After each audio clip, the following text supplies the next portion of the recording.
Hola, bienvenidos a Escena Internacional, un podcast producido por Comité de Lectura. El tema que vamos a abordar el día de hoy está referido a las elecciones en Alemania, y en general el panorama político en Alemania tras las elecciones que se llevaron a cabo el 26 de septiembre, aunque ya anteriormente o antes de esta fecha los alemanes habían podido votar por correo, ¿no? Pero bueno, tras esta fecha se han conocido los resultados y lo que se puede señalar es que, bueno, efectivamente se tiene un parlamento fragmentado en el que ha habido ganadores y perdedores. De esa manera se ha retratado. Es un parlamento bastante grande y, podemos comparar a nivel partidario que los ganadores habrían sido los socialdemócratas, los verdes y los liberales. Mientras que los conservadores de la CDU, la CSU, la izquierda y la derecha radical con Alternativa para Alemania habrían perdido votos con respecto a las elecciones del 2017. De hecho, la CDU-CSU en estas elecciones con respecto a las del 2017 tiene 8.9% puntos menos y bueno, es en general el peor resultado en su historia. Entonces ha sido un descalabro para los conservadores. Y a nivel de distribución de escaños, efectivamente los socialdemócratas serían la primera fuerza. Tendrían un 206 representantes. La CDU-CSU serían la segunda, los verdes la tercera fuerza, los liberales la cuarta, luego la derecha radical con Alternativa para Alemania y finalmente la izquierda, que en realidad estuvo a punto de quedarse afuera, teniendo en cuenta el umbral del 5%, ¿no? Bueno, finalmente logró, por el sistema electoral alemán, logró poder ingresar. Entonces, yo creo que a partir de estos resultados podemos retomar la explicación de qué pasó, ¿no? Un poco evaluar por qué los conservadores tuvieron tan mal resultado, teniendo en cuenta que estamos saliendo de 16 años de gobierno de Angela Merkel, quien se va con un índice de popularidad bastante alto, 4 mandatos consecutivos. Entonces, creo que podemos comenzar precisamente por intentar alguna explicación de qué ocurrió. Farid, te cedo la palabra. Bueno, en cuanto a explicaciones sobre lo que ocurrió, confieso que no tengo una clara, pero en todo caso tengo algunas ideas sobre qué puede haber ocurrido. Porque claro, la paradoja que hay que explicar es la siguiente. Tú ya lo mencionaste. Angela Merkel ha tenido niveles de aprobación a lo largo de 16 años que casi siempre han estado por encima del 50% y que han llegado a superar el 80%. Eso es sumamente inusual en democracias, particularmente en democracias avanzadas. La pregunta, por ende, es cómo si la jefa de gobierno social cristiana era tan popular, el resultado electoral del Partido Social Cristiano al que ella pertenece fue tan malo, el peor desde el establecimiento de la democracia representativa en Alemania. Creo que ahí parte de la explicación es que si bien Merkel fue muy buena en buscar soluciones concertadas a los problemas cotidianos y a las innumerables crisis que afrontó, debe haber cuando menos un sector del electorado que entiende que esos acuerdos eran acuerdos que resolvían el problema inmediato a expensas de dejar pendiente de solución el problema de mediano y largo plazo. Por ejemplo, Merkel es de formación física y como científica conoce las implicaciones del cambio climático. Lo hizo claro en un video que se ha hecho viral en campaña, en el que ella en 1997 decía que el cambio climático era un grave riesgo para la especie en su conjunto, pero que iba a tener implicaciones también para Alemania. Siendo ministra en 1997 tenía el panorama claro. Sin embargo, después de casi un cuarto de siglo de esas declaraciones y 16 años de gobierno suyo, Alemania sigue siendo la economía, entre las economías grandes de Europa, la que más dióxido de carbono emite per cápita, y sigue dependiendo de combustibles fósiles para generar el 44% de su consumo de energía eléctrica. O sea, no resolvió el problema a largo plazo. Más aún, hubo inundaciones poco antes de las elecciones que dieron muerto unas 200 personas y que podrían tener vínculo con el cambio climático como una variable explicativa de por qué ocurrieron, ¿no? Lo mismo con el tema migratorio. Ahí sí tomó decisiones firmes sin esperar consensos, como permitir el ingreso a Alemania de más de 1 millón de aplicantes de asilo. Cosa por la que yo la elogié en su momento, de hecho sea de paso. O sea, me parece que éticamente era lo correcto.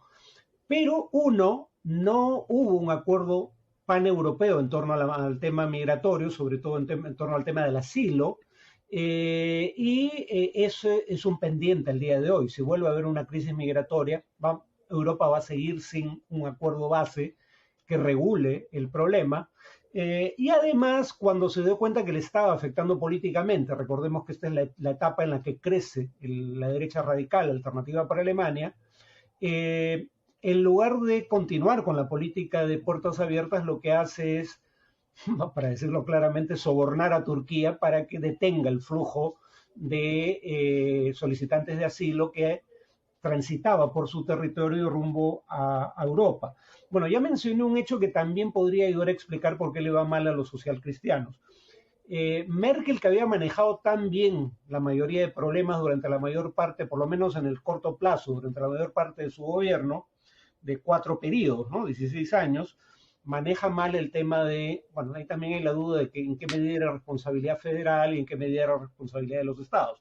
Pero digamos, el tema de las inundaciones se convierte en un descalabro, 200 muertos aproximadamente. Ella, que había manejado tan bien la primera ola de la pandemia, maneja de manera bastante menos eficiente la segunda ola. Nuevamente ahí está la discusión sobre en qué medida la responsabilidad era del gobierno federal y no de los gobiernos estatales, pero en todo caso le pasa factura en una elección que fue fundamentalmente federal. Y el candidato de su partido era probablemente el candidato más insípido que podían haber elegido.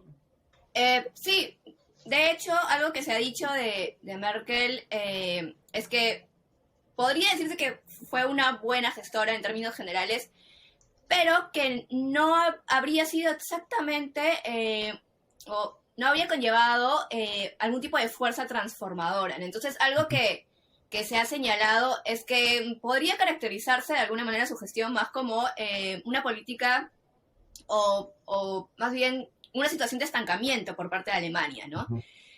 Y por lo tanto parece un poco contradictorio a veces que si bien por un lado, digamos, los alemanes de hecho parecen haber optado más bien por la continuidad en el sentido del perfil de Angela Merkel, ¿no? Porque, digamos, los socialdemócratas que han conseguido, digamos, el primer lugar, aunque por muy poco, ¿no? Con respecto en realidad a los conservadores, no es una brecha amplia, y cuyo candidato a canciller es Olaf Scholz. Él se vendió a sí mismo como lo más parecido a Angela Merkel II, ¿no? Entonces, teniendo en cuenta que sí, se ha vendido de esa manera, ¿no? Con un perfil moderado, como capaz de precisamente darle continuidad, ¿no? Entonces, por un lado, digamos, existe este deseo o deseo por alguna razón, una actitud de, bueno, intentar continuar con algo que ya, digamos, con lo que había sido esta gestión de 16 años. Pero por otro lado también un poco de rechazo al mismo tiempo hacia esa misma situación, como decíamos, de destacamiento que es lo que se ha visto, ¿no? Entonces, aquí creo que podríamos empalmarlo precisamente para hablar ya de los socialdemócratas. Efectivamente, y creo que en eso han coincidido bastantes analistas y comentarios que se han hecho al respecto, que el resultado que ha obtenido los socialdemócratas, que es significativamente mejor al del 2017, sin ser demasiado alto en realidad tampoco el porcentaje que ha obtenido, básicamente se podría atribuir, o entre las principales razones, a la figura de Scholz, quien habría sido que de alguna manera ha impulsado el voto de los socialdemócratas. Entonces, parece haber sido un candidato, conveniente para los socialdemócratas en comparación del candidato de los conservadores, que en realidad habría sido, más bien se ha dicho que ha sido en general un mal candidato, e incluso, ya si queremos seguir tomando de los verdes, ¿no? Con Baerbock, a quien también, si bien se habla de la campaña que hubo también contra ella, se ha atribuido una serie de errores que también podrían haber impulsado, bueno, creo que después podemos hablar de los verdes dentro de un momento, pero quien ha tenido buenos resultados en realidad, los verdes en comparación con elecciones anteriores, pero no los que ellos esperaban, ¿no? En fin, entonces, Scholz sería como de alguna manera una de las principales razones, o al menos así se considera, por las cuales los socialdemócratas han conseguido este resultado. Pero no el único, ¿no? Por ejemplo, también se ha hablado que al menos los socialdemócratas no han tenido un gran escándalo o no grandes conflictos internos, al menos durante este periodo de campaña electoral. Y ha tenido mensajes, digamos, muy claros, ¿no? Con respecto a los planteamientos o a los programas que quisieran impulsar, ¿no? Entonces, parecen haber en general hecho una campaña que podría decirse óptima y que justifican los resultados que han obtenido, pero nuevamente, y ya con eso te doy la palabra, destacando sobre todo el perfil moderado de Scholz, que habría permitido robar votos de los conservadores, ¿no? Sí, bueno, primero Scholz porque todavía no se ha formado un nuevo gobierno, vicecanciller, o sea, es el segundo al mando en el gobierno de Merkel. Por otro lado, Scholz es ministro de Finanzas, además de vicecanciller, o sea, es probablemente el ministro más importante del gabinete de Merkel. Tercero es del ala moderada del Partido Socialdemócrata, que tiene un ala izquierda, sobre todo en la juventud, ¿no? Los Jusos, o Jusos, no sé muy bien cómo se pronuncia la J en alemán. El tema es que, él era un buen candidato porque suponía alguna continuidad por su participación en el gobierno de Merkel, porque es del ala del Partido Socialdemócrata que la última vez que estuvo en el gobierno aprobó una reforma laboral muy aplaudida por los empresarios y muy resistida por los sindicatos de base, que digamos que son bases de la socialdemocracia, ¿no? Y de la que se beneficia en la medida en que haya tenido los efectos deseados el gobierno posterior de Merkel, porque la idea básica era tener una situación más parecida a la de algunos países, en donde lo que se protege es la competitividad laboral de los trabajadores, no el puesto que ocupan ahora. O sea, en otras palabras, era más fácil despedir trabajadores, pero a cambio se ofrecía un mayor gasto social en, seguro de desempleo, capacitación laboral para poder insertarse en otro sector de la economía, etcétera. Eso lo hicieron los socialdemócratas, y es una medida que en el Perú llamaríamos neoliberal, curiosamente, ¿no?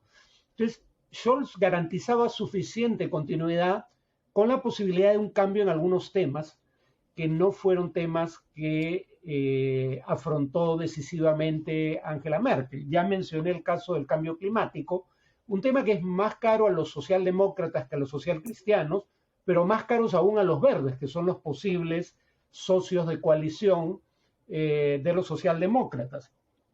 Acá hay un caso que además es muy significativo de cómo operaba políticamente Merkel, el tema del matrimonio gay. Ella se oponía no solo a la posibilidad de aprobar una ley en torno al tema, o sea, una ley que permita el matrimonio entre personas del mismo sexo, sino que se oponía a que el tema fuera llevado al Parlamento, que llegara siquiera a votarse.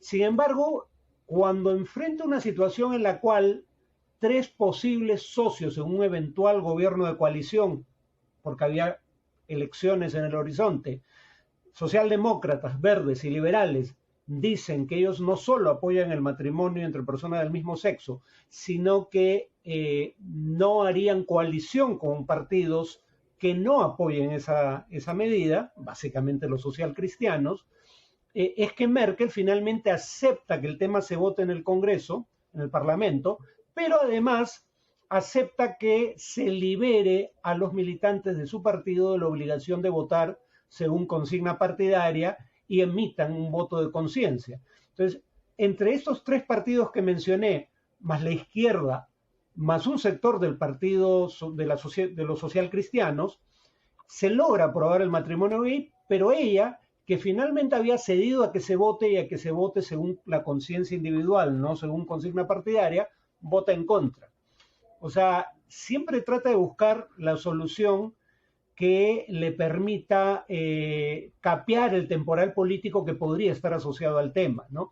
Creo que es claro que en temas como estos, los que he mencionado, incluso el tema de China, donde socialdemócratas, pero sobre todo verdes, tienen una posición bastante más crítica frente al récord en materia de derechos humanos del régimen chino, también vas a tener elementos de cambio. Creo que por eso Scholz, que además tenía el doble de aceptación que el candidato social cristiano, o sea, 48% de los alemanes lo querían a él como primer ministro y solo 22 querían a Laschet. Scholz era efectivamente un muy buen candidato dadas estas circunstancias. Creo que podemos y creo que es necesario también hablar de los partidos que en realidad también llevarían, y como lo han dicho también en distintos análisis, tendrían la clave de la conformación de la coalición, ¿no? Que son los verdes y los liberales. Uh-huh. Los verdes son la tercera fuerza en el Parlamento. Tendrían actualmente 118 escaños y los liberales 92.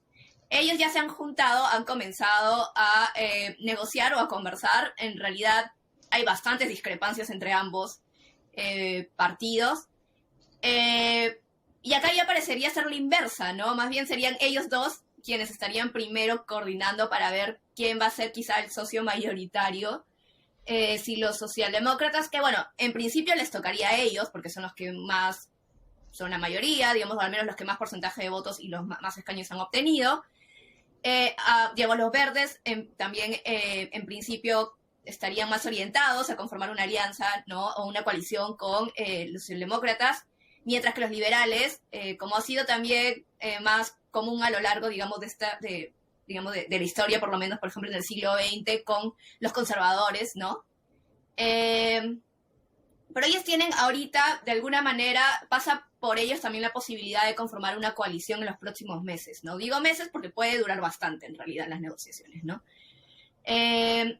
Los verdes, como había señalado anteriormente, tuvieron una muy buena performance, digamos, con respecto a los resultados que han obtenido, pero ha sido, y también se ha utilizado ese término de un resultado agridulce, porque en algún momento había la expectativa de que iban a conseguir más. Es más, en algún momento estuvieron primeros en las encuestas, pero se desinflaron, ¿no? Se ha atribuido a un conjunto de aspectos, ¿no? Digamos, los ataques que también recibió la candidata canciller Annalena Baerbock, los errores que ella misma habría cometido, ¿no? Pero bueno, finalmente, precisamente, igual consiguieron un resultado que los hace indispensables para la formación de una coalición que muy probablemente va a ser tripartita, ¿no? Ya sea semáforo, ¿no? Como le llaman por los colores, o Jamaica, y los liberales, ¿no? que esta vez también estarían intentando conformar y más dispuestos a hacer esta alianza tripartita, ¿no? Por lo que al menos las declaraciones y por lo que se ha visto hasta ahora, ¿no? Tú, Farid, ¿qué opinas al respecto de la posibilidad de conformación de alianzas o del desempeño que han tenido los verdes y los liberales? Bueno, primera cuestión, socialdemócratas y socialcristianos llegaban a obtener el 90% de los votos hasta hace unos años, ¿no? Ahora, en esta última elección, han obtenido los dos juntos casi exactamente 50% de los votos. Una caída dramática. Eso todavía abre técnicamente, como solemos decir en el Perú cuando hablamos de fútbol, matemáticamente es posible una coalición como la actual, entre socialcristianos y socialdemócratas. No he sumado los votos de ambos, pero estarían muy cerca de tener mayoría, pero ninguno de los dos quiere repetir la experiencia. Por ende, por primera vez sería obligatorio para hacer coalición de gobierno tener una coalición de 3 partidos. ¿Por qué se le llama semáforo Jamaica? Por los colores representados. Una es una coalición con verdes y liberales. Verdes, como su nombre lo indica, ese es su color. Liberales, su color distintivo es el amarillo. Con los socialdemócratas a la cabeza, por eso coalición semáforo. Rojo es el color de los socialdemócratas. O una coalición Jamaica por los colores de la bandera de ese país. Verdes, amarillo de los liberales y negro de los socialcristianos. Se antoja menos probable. Lo más probable es una coalición de esos, digamos, con liberales y verdes de los socialdemócratas. No voy a entrar a la discusión por qué. Acá la paradoja, sin embargo, es que a los socialdemócratas les hubiera convenido que del Inque, la izquierda, obtuviera una mejor votación, porque le hubiera dado más margen para la negociación. A diferencia de Alternativa para Alemania, la derecha radical, en donde había acuerdo unánime entre los demás partidos de jamás hacer una coalición de gobierno con ellos, aunque muchos consideraban indeseable una coalición de gobierno que incluya a la izquierda, por su actitud frente a temas como el de la OTAN, o como Rusia y China, con los cuales, dicho sea de paso, Merkel tiene muy buenas relaciones, ¿no? Pero digamos, aunque se consideraba poco deseable una coalición que incluya a la izquierda, tener la posibilidad de hacer una coalición de izquierda le hubiera dado mayor poder de negociación a Scholz, ¿no? El líder socialdemócrata.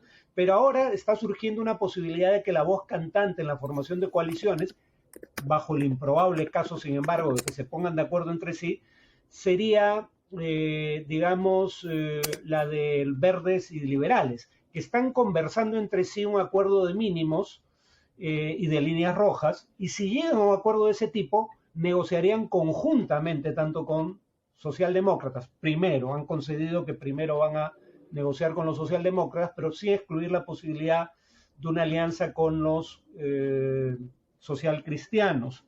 Entonces, digamos, ahora, tú decías, esto puede demorar porque, claro, en la elección de 2017 tardó más de 4 meses formar coalición de gobierno, pero hay dos diferencias, ¿no? Uno, en ese entonces, la canciller en ejercicio, hasta que se nombrara un nuevo gobierno, era Merkel, y todo parecía indicar que el nuevo gobierno lo iba a seguir encabezando Merkel. Entonces no había mucha duda sobre cuál iba a ser el desenlace de la elección. O sea, era la continuidad tal cual, y de la misma coalición, dicho sea de paso, ¿no? Socialdemócratas y socialcristianos, y además esta elección se produce en contexto de pandemia, de una economía que se está recuperando, pero podría sufrir los coletazos de la crisis inmobiliaria en China, primer socio comercial de Alemania. Entonces creo que hay razones para apurar el proceso, ¿no? Sin embargo, una cosa es que haya motivos para querer llegar rápido a una solución, y otra es que se lleguen a poner de acuerdo, porque como tú mencionabas, verdes y liberales tienen muy poco en común. Creo que estamos casi sobre la hora. Entonces, sí, ¿alguna creo que conclusión? no nos da tiempo para hablar sobre la izquierda y la derecha radical. Yo creo que quizá ya en otro momento. Pero sí, bueno, solamente para terminar, como habíamos señalado previamente, la izquierda y la derecha radical, bueno, han sido digamos, de estos partidos que han perdido, ¿no? Digamos, dentro, con respecto a las elecciones pasadas. Pero, aún así, y creo que sobre todo para la derecha radical, digamos, de alguna manera, cantar victoria, quizá en el sentido de que estarían perdiendo fuerza, también es adelantarse demasiado. Porque, en realidad, o sea, si bien han perdido, se dice, por ejemplo, que han logrado convertirse, digamos, en una suerte de partido regional, ¿no? Sobre todo de la parte de Alemania del Este, teniendo en cuenta las digamos, las diferencias que todavía existen entre ambas Alemanias, ¿no? Entonces, yo creo que hay que ser cautelosos también al momento de poder hablar de las posibilidades de alternativa para Alemania, además de que va a comenzar a recibir financiamiento por su permanencia en el Parlamento alemán, ¿no? Entonces, eso evidentemente les va a permitir también, evidentemente, poder continuar, digamos, con los proyectos que el propio partido tenga, ¿no? Y diseminar también su narrativa, ¿no? Entonces, bueno, yo creo que precisamente ya por el tiempo no nos da para discutir más, pero bueno, gracias por escucharnos y hasta la próxima.